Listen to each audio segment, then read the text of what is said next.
नमस्कार, ABP news पर हाजिर हूं मैं रुमाना इसार खान। 12 से 2 देश का पॉलिटिकल शो देख रहे हैं। वरिष्ठ पत्रकारों का पैनल यहां स्टूडियो में हमारे साथ मौजूद है। विजय त्रिवेदी जी, राकेश शुक्ला जी, रामकृपाल सिंह जी, प्रेम सिंह जी हमारे साथ मौजूद हैं। हम इस वक्त की सबसे बड़ी खबर आपको बताने जा रहे हैं। दरअसल सियासी हलचल हरियाणा में इतनी तेज है कि मुख्यमंत्री मनोहर लाल खट्टर ने अब से कुछ देर पहले राज्यपाल को अपना इस्तीफा सौंप दिया है। राजभवन से निकल गए हैं मनोहर लाल खट्टर और इस वक्त की बड़ी खबर यह है कि अब मनोहर लाल खट्टर सीधे पहुंच रहे हैं विधायक दल की जो बैठक बुलाई गई है चंडीगढ़ में, उसी में शामिल होने के लिए। आप जानते हैं कि बीजेपी के पर्यवेक्षक पहले ही चंडीगढ़ पहुंच चुके हैं, जिसमें अर्जुन मुंडा हैं और तरुण चुग हैं। प्रभारी हरियाणा के बीजेपी के नेता विप्लव देव वो चंडीगढ़ में मौजूद हैं और ऐसे में अब विधायक दल की बैठक जो शुरू होने वाली है, राज्यपाल को इस्तीफा सौंपकर राजभवन से निकल गए हैं मनोहर लाल खट्टर। सीधे आपको लेकर चलते हैं। हमारे साथ हमारे दो सहयोगी इस वक्त मौजूद हैं। असीम बसी हमारे साथ मौजूद हैं, नीरज पांडे हमारे साथ जुड़ रहे हैं। असीम के पास जरा लेकर चलते हैं पहले आपको और उनसे ग्राउंड पर जो अपडेट है वो ले लेते हैं। असीम जी हाँ, मैं आपको बता दूं, कुछ ही समय पहले यहाँ से चीफ मिनिस्टर निकले हैं। हरियाणा के जो एक्स चीफ मिनिस्टर हो गए हैं मनोहर लाल खट्टर ने और उनकी कैबिनेट ने रिजाइन कर दिया। मेरे पीछे आप देख सकते हैं राजभवन, जहाँ पे हैवी सिक्योरिटी डिप्लॉयमेंट था, लेकिन इंपॉर्टेंट यही हुआ था कि वो यहाँ से इस्तीफा देकर निकल चुके हैं। विधायक दल की बैठक होगी बीजेपी की, वहाँ पर ऑब्जर्वर आएंगे और नया CLP चुना जाएगा। और हमें ये भी पता लगा है कि जो गवर्नर ने रेजिग्नेशन जो खट्टर का था और जो पूरी कैबिनेट का था वो एक्सेप्ट कर लिया। आज कोई बैठक बुलाई गई है। डॉक्टर अजय सिंह चौटाला थे। इस वक्त की ये खबर है कि अभी बातचीत करेंगे। डॉक्टर अजय सिंह चौटाला पहुंचे थे और आप देख रहे थे अजय चौटाला पहुंचे हैं दुष्यंत चौटाला से बातचीत करने के लिए। ये जानकारी भी सामने निकल कर आ रही है। हम सीधे एक बार फिर से रुक करते हैं असीम का और जरा जानते हैं असीम से कि ये जो सियासी उठापटक इस वक्त तेज होता हुआ नजर आ रहा है, असीम उसी का अपडेट आप दे रहे थे। जी हाँ, मैं वही बता रहा हूँ। अब क्योंकि एक अलायंस टूटने के बाद 2 सीटों पे बात फंसी थी, लोकसभा की 2 सीटें मांग रही थी जेजेपी, वो नहीं मिली। उसके बाद ये सब हुआ और बीजेपी ने डिसाइड किया कि हम अकेले जाएंगे, क्योंकि नंबर उनके पास था 41, उनके पास अपनी सीट हैं, 7 इंडिपेंडेंट्स हैं, 46 मैजिकल फिगर है। मेरे पीछे राजभवन है, जहाँ पर इस्तीफा देने पहुंचे पूरी कैबिनेट के साथ। इस्तीफा दे दिया खट्टर ने और उसके बाद इस्तीफा जो गवर्नर है उन्होंने एक्सेप्ट कर लिया। अब विधायक दल की बैठक होगी, वहाँ अर्जुन मुंडा भी आएंगे, तरुण चुग भी आएंगे जो ऑब्जर्वर है, और वहाँ पे नए CLP लीडर कौन अब अगला मुख्यमंत्री होगा उसका चुनाव होगा। MLAs बैठ के प्लस कैबिनेट कौन सी होगी वो तय होगा। और रमाना, जो हमें जानकारी है कि आज ही इसी राजभवन जो मेरे पीछे है वहाँ पर स्वेरिंग इन सेरेमनी हो जाएगी, वहाँ पे वो सेरेमनी हो जाएगी जो अब तक सोर्सेज बता रहे हैं। लेकिन ये इंपॉर्टेंट आज हरियाणा पॉलिटिक्स में एक ड्रामेटिक डे है। किस तरह एक 4 साल से अलायंस चला वो टूट गया। आप रहिए मेरे साथ, मैं लौटूंगी आपके पास। हमारे तमाम सहयोगी इस वक्त हमारे साथ मौजूद है। जरा रोहित सिंह सावल के पास लेकर चलते हैं आपको और जानते हैं रोहित से कि जिस तरीके से बिहार में हमने देखा था कि सुबह में नीतीश कुमार राज्यपाल से मिलते हैं, इस्तीफा सौंपते हैं और शाम होते होते दोबारा से नई सरकार का गठन, मुख्यमंत्री की शपथ। हरियाणा में भी क्या ऐसा ही होने जा रहा है? बीजेपी चेहरा बदलेगी और आज ही शाम तक नया मुख्यमंत्री शपथ ले लेगा। रोहित, क्या अपडेट है? रोमाना, हमने दर्शकों को थोड़ी देर पहले बताया था कि करीब 12 बजे के आसपास मनोहर लाल खट्टर इस्तीफा सौंपेंगे। राजभवन जाके उन्होंने सौंप दिया और अगले 4 से 5 घंटे में नायब सिंह सैनी, मैं बार बार कह रहा हूं रोमाना, नायब सिंह सैनी हरियाणा के अगले मुख्यमंत्री के तौर पर शपथ ले सकते हैं। ये बड़े पुख्ता तौर पर कह रहा हूं और हम कोई 4 नाम नहीं चला रहे हैं कि ये भी हो सकते हैं, ये भी हो सकते हैं, ये भी हो सकते हैं। नायब सिंह सैनी हरियाणा के अगले मुख्यमंत्री हो सकते हैं। करीब ये तय हो चुका है। और बिल्कुल असीम ने अभी जिस तरह से बताया कि अभी विधायक दल की बैठक होगी और जेजेपी के, रोमाना में आपको बता दूं, अभी तक हम 3 नाम चला रहे थे कि जेजेपी के 3 विधायक भी टूट सकते हैं, भारतीय जनता पार्टी के साथ जा सकते हैं। अब यह आंकड़ा 4 का हो गया रोमाना। जेजेपी के 4 विधायक, आप देखिए अगर आंकड़ा देखिए, बीजेपी के 41 विधायक हैं, इसके अलावा 5 निर्दलीय और 1 गोपाल कांडा, यानी यह आंकड़ा 47 का बनता है। मैजिकल फिगर 46 है। इसके इतर 4 विधायकों के टूटने की खबर भी आ रही है रोमाना। इस वक्त की बड़ी खबर एबीपी न्यूज अपने दर्शकों को दे रहा है। तो हरियाणा का राजनीतिक घटनाक्रम पल पल बदल रहा है। रोहित, आप जिस जी। बात का जिक्र कर रहे हैं कि देखिए अभी तक 3 विधायक जेजेपी के उनका टूटना तय माना जा रहा था। वो जो अपने फार्म हाउस पर दुष्यंत चौटाला की तरफ से सभी जेजेपी के कोटे के विधायकों को इकट्ठा होने के लिए कहा गया था, उसमें ये 3 नाम थे जो गायब थे। और ये कौन कौन से नाम है जो एबीपी न्यूज पर हम आपको दिखा भी रहे हैं। देवेंद्र सिंह बबली जो टोहाना से विधायक हैं, राम कुमार गौतम जो नारनौड से विधायक हैं, राम निवास जो नरवाना से विधायक हैं। अभी तक ये 3 नाम सामने आ रहे थे जो जेजेपी से अलग जा सकते हैं, बीजेपी के साथ जा सकते हैं। अब आप कह रहे हैं संख्या बढ़ गई है, चौथा कौन? रोहित, रोमाना, ये नाम भी थोड़ी देर में हम उजागर कर देंगे, लेकिन ये तय मानिए आपकी इन विधायकों की संख्या अब 4 हो गई है। अब ये इस विधायक दल की बैठक में पहुंचते हैं जो अभी हो रही है। ये भी खबर आ रही है कि कुछ इसमें भी पहुंच जाएंगे, लेकिन ये तय मानिए कि शाम होते होते जेजेपी में भी बड़ी टूट होने वाली है। ये बड़ी जानकारी दे रहे हैं रोहित सिंह सावल। जेजेपी में भी बड़ी टूट है और खुलकर वो टूट चंद लम्हों का आप इंतजार कीजिए, सामने आ सकती है। बहुत मुमकिन है जो बीजेपी ने अपने विधायकों की बैठक बुलाई है उसमें ये जेजेपी के विधायक अपनी पार्टी से बगावत करके बीजेपी विधायक दल की बैठक में बीजेपी के विधायकों के साथ नजर आए। और इस बीच वो नाम मनोहर लाल खट्टर की जगह कौन लेगा, जो बार बार एबीपी न्यूज आपको बता रहा है पुख्ता जानकारी के साथ कि वो नायब सिंह सैनी होंगे। नायब सिंह सैनी कौन? नायब सिंह सैनी फिलहाल हरियाणा में बीजेपी के अध्यक्ष हैं। नायब सिंह सैनी फिलहाल कुरुक्षेत्र से सांसद हैं। नायब सिंह सैनी पिछली खट्टर सरकार में मंत्री भी रहे हैं। क्या अभी इस्तीफा दे दिया है? क्या इस्तीफा दे दिया माननीय मुख्यमंत्री ने, उनके साथ ही सभी मंत्री शामिल थे और अभी इस्तीफा गवर्नर साहब ने स्वीकार कर लिया। अब दोबारा शब्द कब ले रहे हैं सर? दोबारा शब्द देखिए, उसके बारे में नहीं मैं बता सकता हूँ, उसके बारे में तो गवर्नर साहब बताएंगे। सीएम मुख्यमंत्री मनोहर लाल रहेंगे। इस्तीफा दे तो इस वक्त की बड़ी खबर आप सुन रहे थे बीजेपी विधायक को एक बार फिर से सुनिए। देखिए बीजेपी विधायक हैं, राजभवन से बाहर आने के बाद जानकारी मीडिया के साथ उन्होंने साझा की है कि मुख्यमंत्री ने इस्तीफा दे दिया है। मुख्यमंत्री के साथ सभी मंत्रियों का इस्तीफा सौंप दिया गया है राजभवन जाकर राज्यपाल को। मतलब हरियाणा में खट्टर कैबिनेट का इस्तीफा, मनोहर लाल खट्टर से लेकर उनकी सरकार के सभी मंत्रियों ने इस्तीफा दे दिया है। ये इस वक्त की बड़ी खबर है। और एक बार फिर से आपको सुनाते हैं बीजेपी के ये विधायक जब मीडिया के सामने आए तो इनकी तरफ से क्या कहा गया, सुनाइए जरा।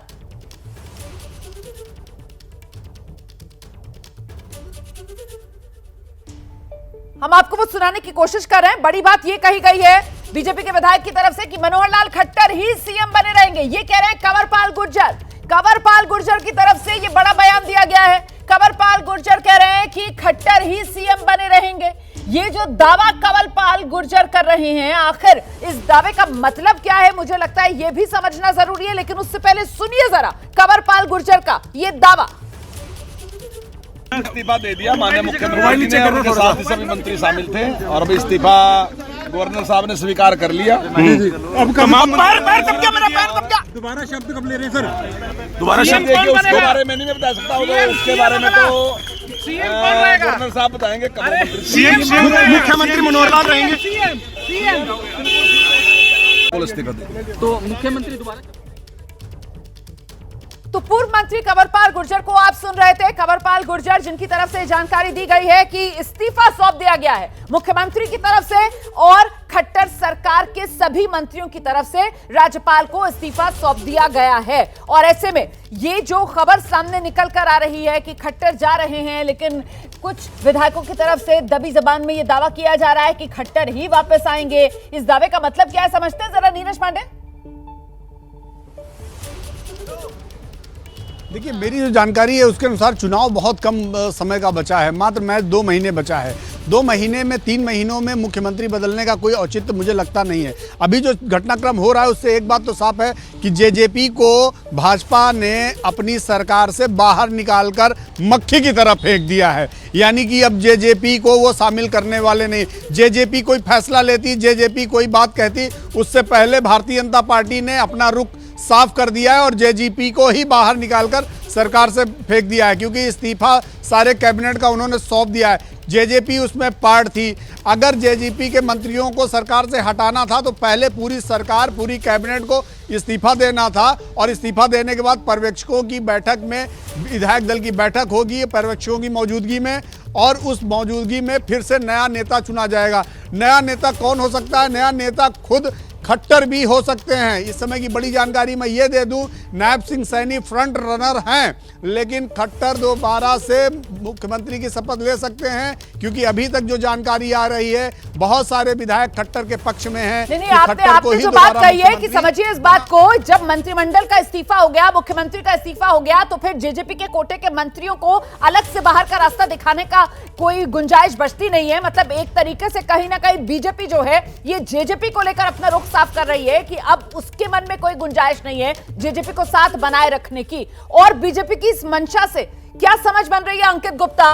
बीजेपी को जेजेपी की जरूरत नहीं, या बीजेपी ने मान लिया है कि राजनीतिक तौर पर चुनावी राजनीति में जेजेपी बिल्कुल अपना अस्तित्व खो चुकी है, रिडंडेंट हो चुकी है पॉलिटिकली, दुष्यंत चौटाला की पार्टी? अंकित गुप्ता, देखिए, निश्चित तौर पर बीजेपी ने अपना एक इंटरनल सर्वे भी किया है, उसमें यही निकल के आया है कि दुष्यंत चौटाला अगर लोकसभा चुनावों के दौरान साथ रहते भी हैं तो उनको बहुत ज्यादा जो है बीजेपी को मदद नहीं मिलने वाली। लेकिन रोमाना सबके बीच में एक अंदर की जानकारी निकल के सामने आई है कि आखिर जेजेपी और बीजेपी का गठबंधन टूटा क्यों है। अभी हमारी जो सूत्रों से बातचीत हुई है उसमें उन्होंने साफ तौर पर कहा कि दुष्यंत चौटाला जब बीजेपी के आला नेतृत्व से मिले तो उन्होंने 2 सीटों की मांग रखी और बीजेपी का केंद्रीय नेतृत्व 1 सीट देने को तैयार था, जबकि जो बीजेपी का प्रदेश नेतृत्व था वो इसका विरोध कर रहा था। वो कह रहे थे कि दुष्यंत चौटाला को एक भी सीट नहीं देनी चाहिए, क्योंकि यहां पर 10 उम्मीदवार जो हमारे हैं वो जो जीते हुए हैं उन्हीं के ऊपर दांव लगाना चाहिए। तो एक तरह से बीजेपी का जो स्थानीय नेतृत्व था उसकी बात आला नेतृत्व ने मानी है और दुष्यंत चौटाला के पक्ष में हालांकि थोड़ा सा ये जरूर कहा गया कि आपको 1 सीट हम दे सकते हैं, लेकिन दुष्यंत चौटाला उस पर तैयार नहीं थे। और बीजेपी ने अपने स्थानीय नेतृत्व की बात मानते हुए, केंद्रीय नेतृत्व ने स्थानीय प्रदेश नेतृत्व की बात मानते हुए साफ कह दिया कि अगर 1 सीट से ज्यादा आपको चाहिए तो हम ये सरकार में साथ में नहीं रह सकते, और इस वजह से ये गठबंधन टूटा। कल देर रात ये पूरी घटनाक्रम हुआ है और उसी दौरान ये जो पर्यवेक्षकों को निर्देश दिया गया कि आप जाइए, आप चंडीगढ़ में जाके विधायकों की बैठक बुलाइए। और इसी वजह से रोमाना ये महत्वपूर्ण क्या है? महत्वपूर्ण ये है, ऐसा नहीं है कि ये कुछ प्री डिसाइडेड था। कल देर रात में ये पूरा घटनाक्रम हुआ, उसके बाद पर्यवेक्षकों को वहां भेजा गया, विधायकों की बैठक बुलाई गई और ताजा घटनाक्रम हमारे सामने है। तो फिर अंकित गुप्ता, अब सवाल ये बड़ा हो जाता है जिसके लिए हमें नीरज पांडे के पास चलना चाहिए कि वो जो कहा जा रहा है कि आज दुष्यंत चौटाला की अभी मुलाकात भी होनी है गृह मंत्री अमित शाह से, क्या अभी भी वो मुलाकात तय है या फिर वो मुलाकात भी अब रद्द हो गई है? क्या जानकारी मिल रही है नीरज पांडे? देखिए, पानी बहुत ऊपर निकल चुका है रोमाना। अब मुझे लगता नहीं कि ये मुलाकात होगी। अगर मुलाकात होती तो जो सुबह चर्चा थी कि सुबह 10 बजे अमित शाह के साथ उनकी मुलाकात हो सकती है, वो मुलाकात हो जाती। लेकिन अब पानी सर से ऊपर निकल चुका है। भारतीय जनता पार्टी ने अपने दरवाजे बंद कर लिए हैं। जो बात आप कह रहे हैं वही सुबह और ये आगे का एजेंडा शो में अंकित की तरफ से भी कही जा रही थी। हम भी इस बात को दोहरा रहे थे कि साहब, पर्यवेक्षकों के आने का मतलब ही ये है कि बीजेपी नेतृत्व ने अपना मन बना लिया है। पर्यवेक्षकों के चंडीगढ़ पहुंचने का मतलब ही ये है कि अब कहीं किसी तरीके की सहमति बन पाएगी जेजेपी और बीजेपी में, इसकी गुंजाइश मतलब खत्म हो गई है। अंकित, बिल्कुल, देखिए, ये जो देर रात में ही तय हो गया था जब पर्यवेक्षकों को भेजे जाने का फैसला किया गया और वहां विधायक दल की बैठक बुलाई गई। उसी दौरान ये तय हो गया था कि अब जेजेपी के साथ में गठबंधन आगे नहीं बढ़ेगा और उसी का हम जो 2 तरफा इसको देख सकते हैं। पहला बीजेपी ने चंडीगढ़ में बैठक बुलाई तो दूसरा दुष्यंत चौटाला ने अपने विधायकों की बैठक बुलाई है यहां दिल्ली में ही एक फार्म हाउस में। और जैसी जानकारी मिल रही है सूत्रों से, जिस बात का जिक्र रोहित भी कर रहे थे कि जेजेपी के 4 विधायक लगभग तय माने जा रहे हैं कि उनका साथ छोड़ सकते हैं और जैसे जैसे वक्त आगे बढ़ेगा मुमकिन है कि और भी विधायक उनका साथ छोड़ दें। तो निश्चित तौर पर दुष्यंत चौटाला के लिए एक बहुत बड़ा झटका है, क्योंकि पहला वो जो सरकार में थे उससे बाहर हो गए, जो उप मुख्यमंत्री थे अब वो नहीं है और उसके साथ ही में उनकी पार्टी में एक बड़ी टूट हो सकती है। और लोकसभा चुनावों से पहले निश्चित तौर पर दुष्यंत चौटाला को शायद इस बात का एहसास नहीं रहा होगा कि इस तरीके से वो अलग थलग पड़ जाएंगे। लेकिन बड़ी बात जो आप कह रहे हैं, मुझे लगता है इसी को समझने के लिए जरा रोहित सावल के पास लेकर चलते हैं दर्शकों को। मतलब रोहित, जो केंद्रीय नेतृत्व की तरफ से कहा जा रहा था कि 1 सीट को लेकर फिर भी शायद सहमति बन पाती, लेकिन जिस बात का जिक्र अंकित गुप्ता कर रहे हैं कि दुष्यंत चौटाला उनका वो अड़ियल रुख की नहीं 2 लोकसभा सीट ही चाहिए, इसी के चलते क्या सरकार से भी, हरियाणा की सत्ता से भी हाथ धोना पड़ा है दुष्यंत चौटाला को और अब तो पार्टी रहेगी या नहीं रहेगी इसके भी लाले पड़ गए? हाँ, देखिए रोमाना बिल्कुल सही कह रहे हैं, लेकिन रोमाना मैं बड़े दावे के साथ आपको पुख्ता तौर पर आपको एक बात बताऊं, दुष्यंत चौटाला और उनकी पार्टी एक सीट हरियाणा में चाह रही थी कि एक सीट भारतीय जनता पार्टी दे दे, और हरियाणा का जो स्टेट लीडरशिप है उन्होंने केंद्र को रिपोर्ट सौंपी कि हमें एक भी सीट जेजेपी को नहीं देनी चाहिए। केंद्रीय नेतृत्व का भी यही रुख था। तो कुल मिलाकर क्योंकि बीजेपी का कहना था कि साहब 10 की 10 सीटें हम जीते हैं, हम उनको किस लिहाज से एक जीती हुई सीट अपनी दे दें और क्यों दे दें, हमारे पास मैजिकल फिगर है, बहुमत का आंकड़ा हमारे पास है। एक बात, और दूसरी बात मैं आपको रोमाना यहां पर एक और बता दूं, बड़ी महत्वपूर्ण बात रोमाना आपको बता रहा हूं। बात यह कि जेपी नड्डा से दुष्यंत चौटाला की मुलाकात हुई, और मैं आपको बता दूं कि जो पूरा घटनाक्रम है इसकी स्क्रिप्ट पिछले कल ही लिखी जा चुकी थी। स्क्रिप्ट तो कुछ दिन पहले लिखी जा चुकी थी, लेकिन पिछले कल मुहर इस पे लगी। दुष्यंत चौटाला का बाहर आना, अब इसे हम टूट कहें कुछ कहें, लेकिन दुष्यंत चौटाला अगर इस सरकार में रहते, तो मैं हरियाणा को लंबे अरसे तक कवर किया मैंने रोमाना, तो स्थिति यह थी कि जेजेपी को भी नुकसान हो रहा था, बड़ा नुकसान हो रहा था किसान आंदोलन के पास। तो दुष्यंत चौटाला के लिए ठीक है, क्योंकि सरकार के लिए कोई बहुत लंबा अरसा नहीं बच गया है, लोकसभा चुनाव के बाद विधानसभा चुनाव होना है। तो दुष्यंत चौटाला को किसानों की नाराजगी, जाटों की नाराजगी झेलनी पड़ रही थी जितना अरसा उस सरकार के साथ रहते। तो ये जिसे कहा जाए कि एक मिलीजुली स्क्रिप्ट लिखी गई है। ये ऐसा नहीं है कि दुष्यंत चौटाला के नीचे से चादर खींच दी गई या उनको अचानक एकाएक उनको सरकार से बाहर कर दिया गया। लेकिन अब जिस तरीके से बाहर का दरवाजा दुष्यंत चौटाला को दिखाया जा रहा है, या दुष्यंत चौटाला ने खुद अपने लिए चुना है, मतलब इसको लेकर बहस हो सकती है, लेकिन इतना जरूर तय है कि वो किसान आंदोलन जिस समय गर्म था, आप ही के पास आ रही हूं, आप ही से जवाब लूंगी, और उस वक्त दुष्यंत चौटाला का सरकार में बना रहना, खट्टर सरकार में शामिल रहना, जब अभी हाल में पंजाब के किसान जो है वो हरियाणा के रास्ते दिल्ली आना चाह रहे थे, उस दौरान भी जो किसानों की तरफ से हरियाणा सरकार पर आरोप लगाए गए कि साहब हम पर ज्यादती हो रही है, पंजाब की सीमा में घुस कर ये ड्रोन के जरिए हम पर अत्याचार करवा रही है खट्टर सरकार, हरियाणा सरकार, तब चुप्पी जो है दुष्यंत चौटाला की। तो कुल मिलाकर इस वक्त तो संदेश यही जाएगा कमोबेश कि उंगली कटाकर शहीदों में नाम लिखवाने चले दुष्यंत चौटाला। रोहित, बिल्कुल सही आप रोमाना कह रहे हो, और मैं वही कह रहा हूं कि ये कोई बहस का ही विषय नहीं है। मैं आपको खबर बता रहा हूं कि खबर यही है कि ये मिलजुल कर स्क्रिप्ट लिखी गई। भारतीय जनता पार्टी और जेजेपी ने बैठकर तय किया कि साहब इस तरह से सरकार से अलग हम हो रहे हैं, और ठीक है किसानों के बीच में जाएंगे, ये संदेश देंगे कि देखिए हम इस सरकार में हम नहीं रह सकते थे। अभी थोड़ी देर में स्टेटमेंट आने वाली है, आधे घंटे के करीब स्टेटमेंट आने वाली है जेजेपी की तरफ से, दुष्यंत चौटाला की स्टेटमेंट आएगी रोमाना। और बिल्कुल सही आपने कहा, क्योंकि किसान आंदोलन और जाटों की भी नाराजगी भारतीय जनता पार्टी और जेजेपी की सरकार झेल रही थी, खुले तौर पर झेल रही थी। तो जेजेपी को यह लगता था कि एक बड़ा वर्ग, जाट वोटर्स का एक बड़ा वर्ग विधानसभा चुनाव में वोट किया है। आप देखिए ये जो 4 विधायकों के जो हम नाम गिना रहे हैं, 3 विधायकों के हम नाम गिना रहे हैं, खास तौर पर ये तीनों सीटें, एक रामकुमार गौतम, कैप्टन अभिमन्यु को उन्होंने हराया, दूसरे देवेंद्र सिंह बबली, बीजेपी के प्रदेश अध्यक्ष सुभाष बराला को उन्होंने हराया था।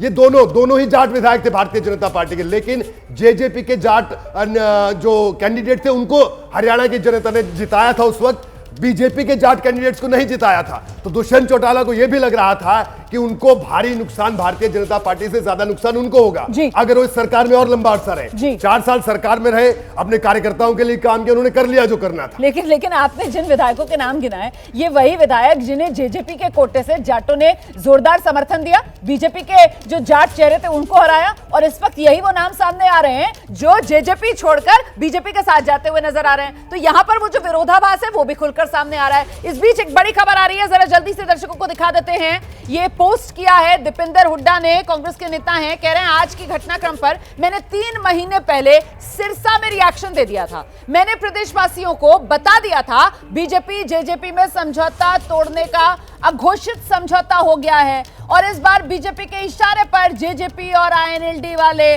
कांग्रेस की वोट में सेंध मारने अलग से फिर आएंगे।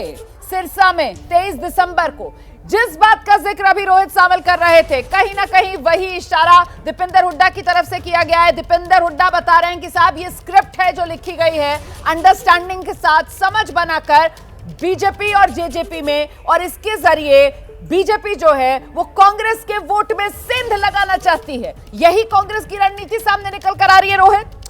बिल्कुल रोमाना, देखिए मैं आपको बता दूं कि अगर लोकसभा चुनाव की बात भी अगर हम करें, अगर लोकसभा चुनाव में जेजेपी अपने कैंडिडेट खड़े करती है तो हरियाणा का जो एक खास वोट बैंक है, अगर खास तौर पे मैं जाटों की बात करूं जो बीजेपी को वोट नहीं करेंगे लेकिन जेजेपी को कर सकते हैं, तो वोट किसके कटेंगे? कांग्रेस के वोट कटेंगे। अगर जेजेपी अपने कैंडिडेट 10 की 10 सीटों पर खड़े करती है और अगर गठबंधन में ये लोग रहते तो स्वाभाविक सी बात है जेजेपी अपने कैंडिडेट नहीं खड़े कर पाती। तो उनको यह लगा कि लोकसभा चुनाव से पहले ही यह गठबंधन तोड़ दिया जाए, जेजेपी चुनाव लड़ेगी और अपने कैंडिडेट खड़े करेगी, कांग्रेस को नुकसान होगा। बिल्कुल, तो कांग्रेस की तरफ से प्रतिक्रिया यही आ रही है कि जो सत्ता विरोधी वोट है उसमें सेंधमारी के लिए सत्ता विरोधी वोट जो है उसको बांटने के लिए ये मिलीजुली स्क्रिप्ट है जो बीजेपी और आईएनएलडी जेजेपी की तरफ से लिखी गई है। 12 से 2 देश का पॉलिटिकल शो देख रहे हैं, वरिष्ठ पत्रकारों का पैनल लगातार हमारे साथ बना हुआ है। बड़ी खबर चंडीगढ़ से आ रही है, बीजेपी विधायक दल की बैठक चंडीगढ़ में शुरू हो गई है। आप जानते हैं मनोहर लाल खट्टर ने राज्यपाल को अपना इस्तीफा सौंप दिया है और इसके बाद सीधे बीजेपी विधायक दल की बैठक में वो पहुंचे और अभी खबर ये मिल रही है कि चंडीगढ़ में बीजेपी विधायक दल की बैठक शुरू हो गई है। पर्यवेक्षक सुबह ही चंडीगढ़ पहुंच गए थे, तरुण चुग भी, अर्जुन मुंडा भी और पर्यवेक्षक भी विधायक दल की इस बैठक में मौजूद है। और ये जो बैठक हो रही है माना यही जा रहा है कि इसमें नई सरकार के गठन को लेकर तस्वीर साफ हो जाएगी। जरा सुनते हैं जो प्रतिक्रियाएं आ रही हैं।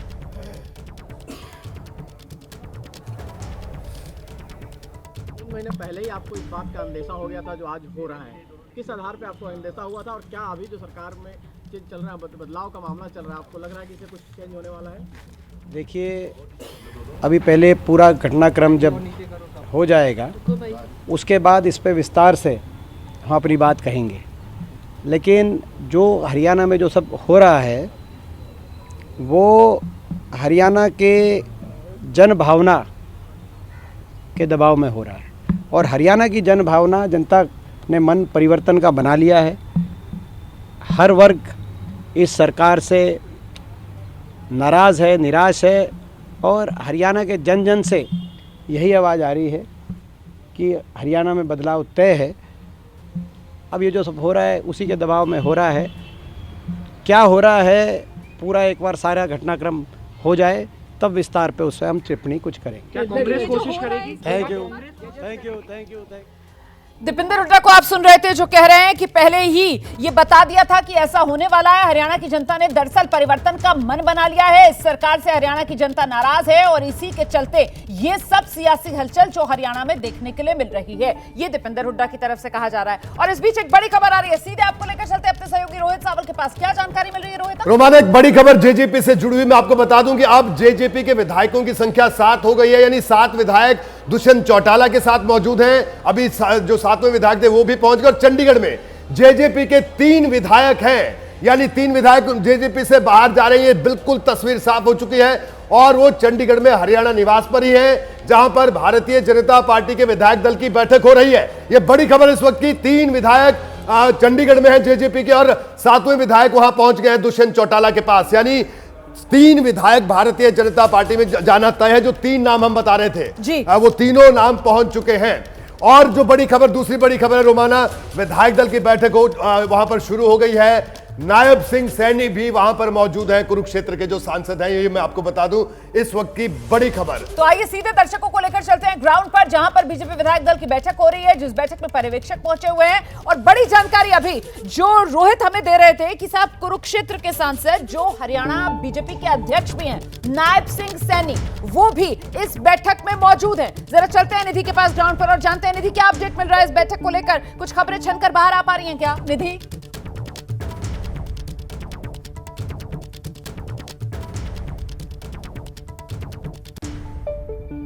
मुझे लगता है निधि से हमारा संपर्क नहीं हो पा रहा है। निधि से आगे बात करने की कोशिश करेंगे। और इस बीच ये जननायक जनता पार्टी, दुष्यंत चौटाला की पार्टी, उसको लेकर जो बड़ी खबर अभी रोहित ने हमें दी है वो भी आपके सामने दोहरा दूं। आप जानते हैं जेजेपी के 2019 हरियाणा विधानसभा चुनाव में 10 विधायक जीत कर आए थे और अभी जो टूट की बात मानी जा रही है उसमें यह कि 3 विधायक जेजेपी के जो दुष्यंत चौटाला से बगावत कर सकते हैं। हालांकि बाकी 7 विधायक जेजेपी के फिलहाल इंटैक्ट दुष्यंत चौटाला के साथ नजर आ रहे हैं। हम अब आपको लेकर चलते हैं, असीम बसी हमारे सहयोगी भी चंडीगढ़ से हमारे साथ जुड़ रहे हैं। जरा जानते हैं असीम से क्या अपडेट आपके पास है। असीम, विधायक दल की बैठक शुरू हो गई है?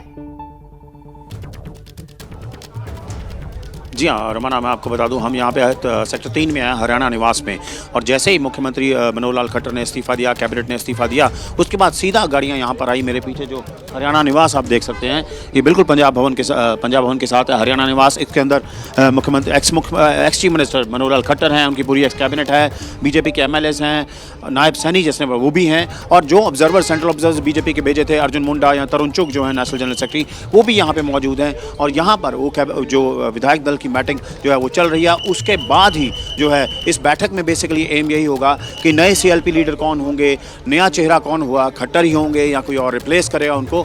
यहाँ पे विधायकों के साथ पूरा डिस्कशन के बाद उसको अनाउंस किया जाएगा, और उसके बाद आज ही जिसमें बीजेपी के विधायक अपने नेता के नाम पर मोहर लगाएंगे। और ऐसे में सबसे आगे जो नाम आ रहा है वो नायब सिंह सैनी का निकल कर आ रहा है। हरियाणा बीजेपी के अध्यक्ष भी हैं, कुरुक्षेत्र के सांसद भी हैं, और वो भी इस वक्त इस बैठक में मौजूद हैं। आपके पास क्या खबर है निधि? रोमाना, देखिए सबसे पहले मैं आपको बता दूं कि यह 16 में फार्म हाउस है दुष्यंत चौटाला का, जहां पर बैठक शुरू हो गई है, लेकिन तमाम विधायकों का इंतजार किया जा रहा है। ये गेट है, नैना चौटाला और दुष्यंत चौटाला दोनों इस वक्त अपने इस फार्म हाउस पर मौजूद है, लेकिन एक भी विधायक यहां नहीं पहुंचे हैं। हालांकि जो खबर है 10 में से 7 विधायक इस वक्त जेजेपी के साथ है, यानी समर्थन में है। 3 विधायक नहीं समर्थन दे रहे हैं, और क्या जो विधायक विरोध में खड़े हैं, जो समर्थन वापस ले सकते हैं, उनकी संख्या बढ़ सकती है। ये एक रियलिटी टेस्ट के तौर पर भी देखा जा रहा है, और यही वजह है कि पिछले कुछ लगभग आधे घंटे से इंतजार किया जा रहा है कि विधायकों की संख्या बल यहाँ पर दिखे। और तो बिल्कुल जेजेपी के विधायक जहां इकट्ठा हुए हैं, दुष्यंत चौटाला का वो फार्म हाउस, वहां से निधि हमारे साथ इस वक्त मौजूद है, और निधि वहां से अपडेट दे रही है। रोहित के पास भी इस वक्त एक बड़ी खबर है, क्या है रोहित? और रोमाना, मैं यही साफ कर रहा था कि निधि जहां पर मौजूद है, नैना चौटाला का जो आवास है, फार्म हाउस है, यहां पर बैठक होने वाली है। अभी जो 7 विधायक हैं वो दुष्यंत चौटाला के साथ मौजूद हैं, वो सातों के सातों विधायक, वहां से इनको यहां पर आना है।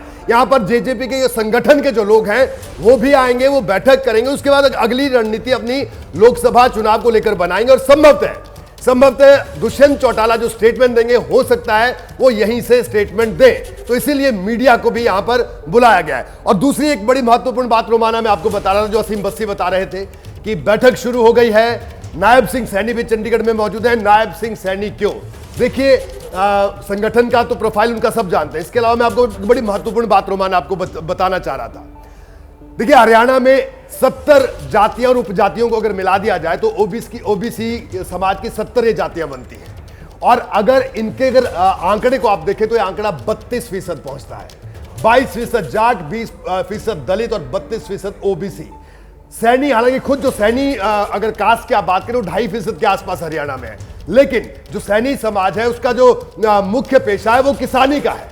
आप मैसेज को समझिए रोमाना। और देखिए, बीजेपी ने 2014 में हरियाणा में नॉन जाट पॉलिटिक्स की, पंजाबी मुख्यमंत्री बनाया हरियाणा में पहली बार, और इस बार ओबीसी मुख्यमंत्री बनाकर बीजेपी एक बड़ा संदेश देना चाहती है। इस बात से बिल्कुल इनकार नहीं किया जा सकता, और ऐसे में सैनी सबसे मुफीद नाम भारतीय जनता पार्टी में दिखते हैं। यही वजह है कि नायब सिंह सैनी रेस में सबसे आगे हैं।